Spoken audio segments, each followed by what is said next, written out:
What is up, my YouTubers? It's Stoner Steve coming at you with another deck profile. And today we are doing my beautiful lady Shion. It's been a while since I have made a Shion deck, but I thought I would give it a go again since she used to be like the only ruler I really loved playing a lot. And then rotation happened, and I've kind of changed my thoughts on this stuff. But I am going back to her, and I absolutely just like her. What draws me to her is that you can look at your deck, or to the top card of your deck, sorry, at any time, which is just pretty much cheatsies to me.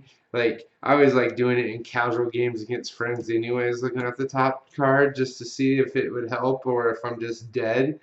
But being able to look at the top card at any time and knowing what it is, it's just amazing. Like, you can set your whole like game plan around it, or pitch it to the bottom if you don't like it. Like, there's just tons of stuff that you can do. So her judgment is two colors and a blue, and then she flips over into Cheyenne, and she's so beautiful on this side. Um, I did used to have an Uber of her, but you know, money situations came up and I had to get rid of her. Sad face. But anyways, here's the pretty full art, at least, right? Like, you guys can really see it. It's too shiny. But you may look at the top card of your library at any time again when she's on this side, and then also when she enters the field, reveal the top card of your library, and if it's a resonator with 5 cost or less, put it into the field. So it just a lot of synergy with that. You can find creatures that come into play effects like I do, or just other stuff that goes along with getting it out for cheaper. So her god art is 2 blue, and it gives her +5/+5. Then she deals damage equal to her attack to J/Resonator. So pretty much fighting without her getting the damage dealt back. I like that a lot because it could easily, like, just the 5 puts her at 14. So that kills a lot of rulers out there. A lot of them are 1,000 or less. So just really cool. Then that is enough about my baby Cheyenne. Let's put her away. And now let's get to the deck. And the deck is a little regalia heavy. So we start off with 1 Death Scythe. Then we go to 1 Horn of the Sacred Beast. And if you guys didn't know what Death Scythe does, it makes your opponent's ruler lose swiftness and impressionable. And then you can tap it and give your J/ruler +2/+2. And then also, if the Death Scythe is in your graveyard, you can remove 3 cards and return it back to your hand. So just kind of keeps coming back. I like it a lot. But Horn gives your ruler +2/+2 also. Then you can banish it and shuffle target player's graveyard in with their library. Very important to know, just in case your opponent's trying to do something with their graveyard a lot. So you're just like, no, I'll just make you shuffle all that.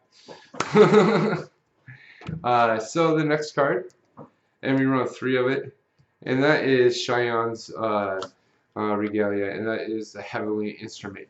And the Heavenly Instrument, you can tap it and put top card, which you can always look at your top card on bottom of the library. So just deck thinning and really nice. And then also the next effect. The next effect is it costs 2, but this costs 1 less if you control Cheyenne, which you always do. And then you can search for a card, shuffle your library, then put that card on top. So just a tutor effect to find the card that you need. So you can either find the creature that you want to flip in with this, or just find the answer that you need for something else. So the next card we run 1 of, and we run 1 of Mary Bell because this is a mech themed deck. It does run hooks, so it's like shion mech hook. Mecha hook. That's what I'm calling it. Mecha hook.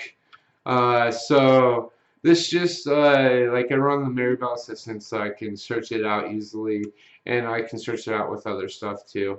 I can search out actually any of my regalia with one of the resonators, so that's just kind of cool. Um, but it's just really in there to kind of slow your opponent down, and it's never bad to be able to activate the 5 colors and make it 1,000. So there's that, and then you can do 1 color's tap and banish this and destroy a regalia. So it just slows your opponents down. Like if they're on Pisha, get rid of their demon sword, or get rid of a scythe, even though they can get it back. But if you have a way to remove it, then all is well, right? So the next card we run 3 of, and talking about that demon sword, and where is the oh, there it is. 3 demon swords, and that is just to make you quicker. So once you flip Shion, you can attack with her too. So just in there for more aggressive plays, and just to help out a little bit.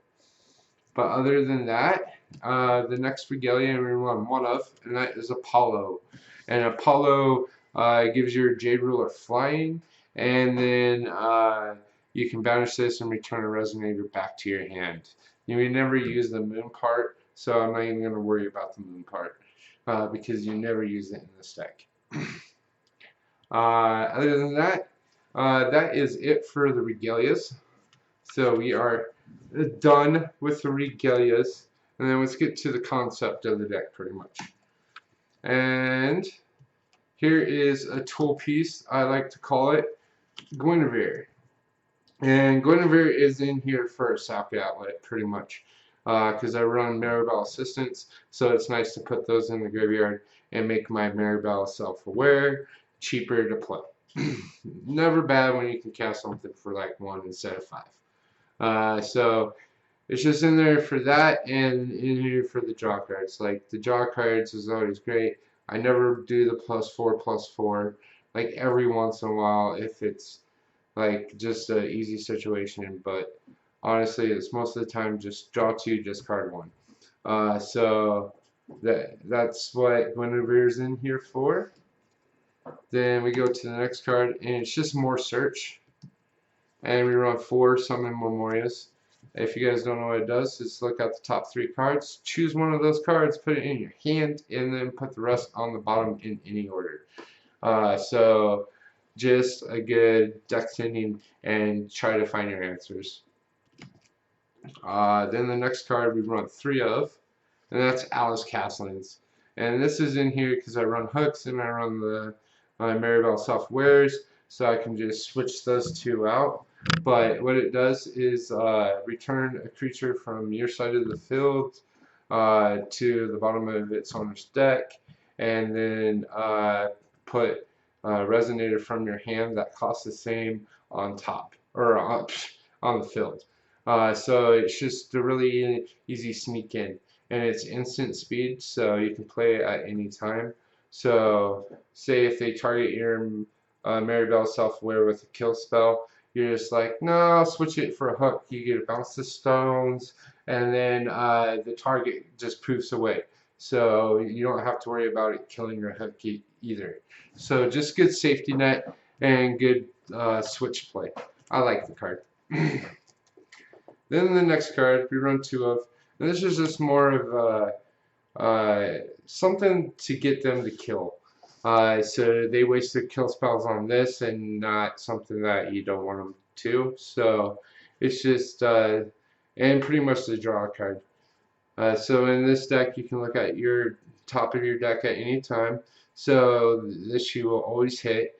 When this card enters the field, you name a card type, and then you reveal the top card, and if it's that type you put it into your hand. So just basically a draw card right there.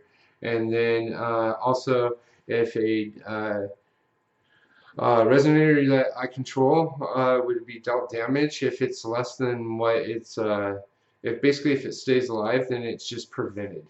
And so that's awesome. All damage clears and it's just prevented.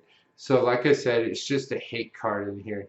Like something that they have to hate on and they draw their hate out because you do have to get rid of it, because if you leave it alone, then things just get a little stupid. So it's just pretty much in there for a hate card though. That's why I did anyways. So the next card, and we run 4 of them, and that is Mary Bell's assistant. So if you guys don't know what she is 2 colors, then she's a 5/5, and then she also, when she dies, is put into a graveyard. You can search out Mary Bell, the self-aware resonator, or you can search out the regalia, the Mary Bell still doll.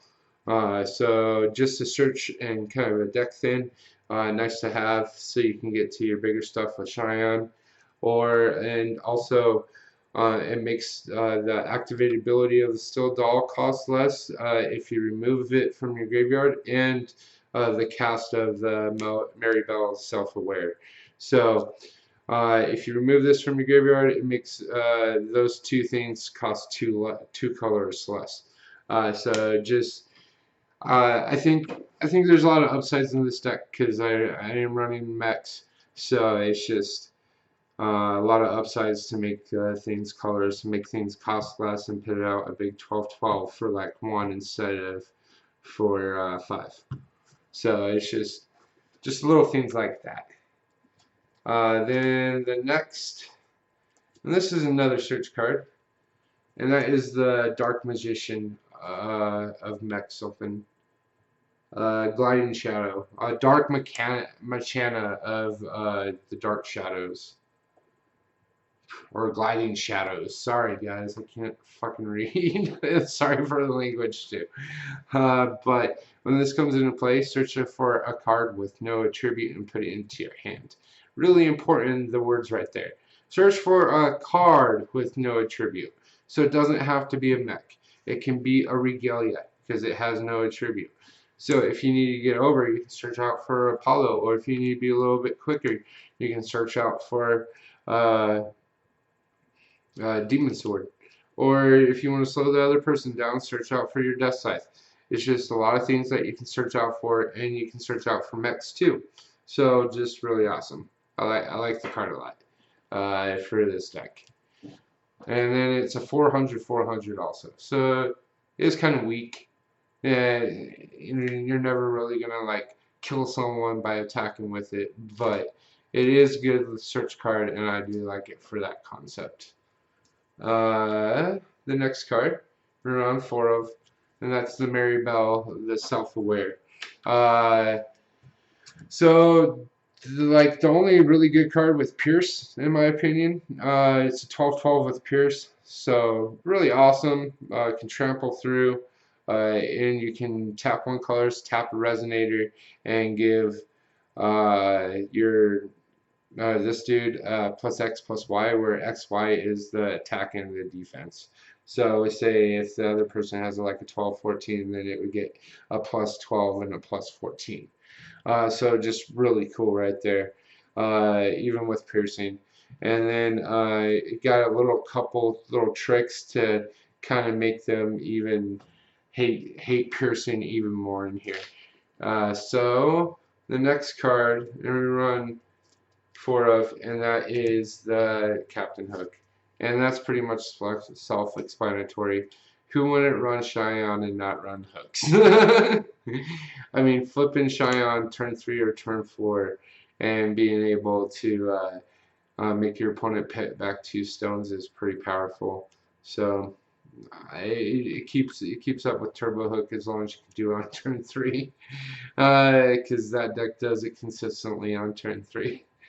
But other than that, it's a nice another theme with Alice Castlings too. And which, by the way, did you guys see that Alice Castling promo? Oh, I about jizzed when I saw that. Sorry for the language, but oh my god, that is so sexy. I can't wait for the promos of the Alice Castlings.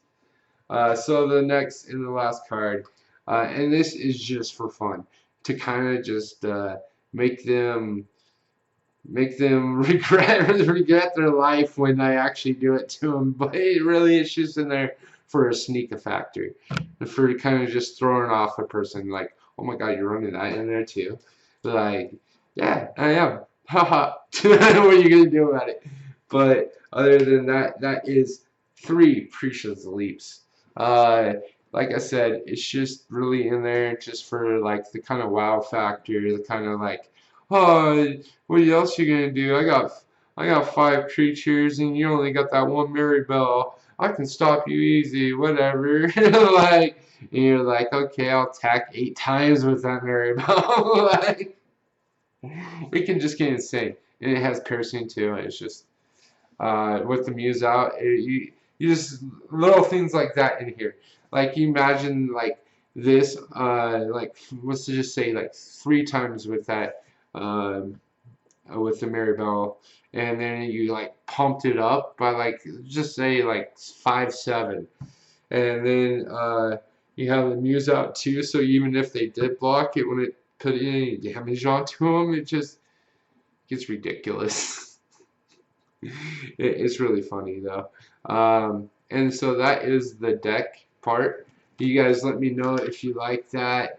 Like I said, it's just more of a casual, like fun build. It's not like competitive, I'm gonna beat your face build. But it is just a fun sneak attack build. And I hope you guys enjoy it. Like, let me know if you guys think there's any changes that there needs to be done to the main deck, or what you guys think I should do different. But let's get to the stones before I call it a night. And we are going to start off with 4, and that is Ruler's Memoria. It's pretty surprising, right? I run 10, 11 Regalia. I think it's 10, but it might be 11. Uh, so just manufacturing help you get that green if you need it, because that's the only card in here that you run with green. Mostly it's all blue red for the other part, so really you only need to see red or blue. Which gets on my next part, and we run 4 of them, and that is the red blue stone. It's pretty self-explanatory. Most of your deck's blue red, so you're gonna be running a lot of blue red stones. Then the next one is the Haney's Memoria, and that is pretty much a draw card, and it gets you your blue that you need. So I liked it to be a multicolor stone, but at the same time, I was like, it's a draw card because you can control shion, so you always be able to look to see what it is, and then you can put it to your hand. So it's just a good stone for shion. It's just drawing cards are never bad. So I just run 1 of it though, and then the next one of is the green blue stone, the magic stone of Deepwood, and that's just another way to get your green. I didn't need a lot of ways to get green because of the memorias, but it's just an extra like backup factor to get that green if you did need it for the precious leap. But other than that, that is the deck profile. Like I said, let me know what you guys think. Like, give me some insight on this deck and see if there's anything you guys would do to improve it, or if you guys like it. So, like, subscribe, and I'll see you next time. This is Stoner Steve, signing out.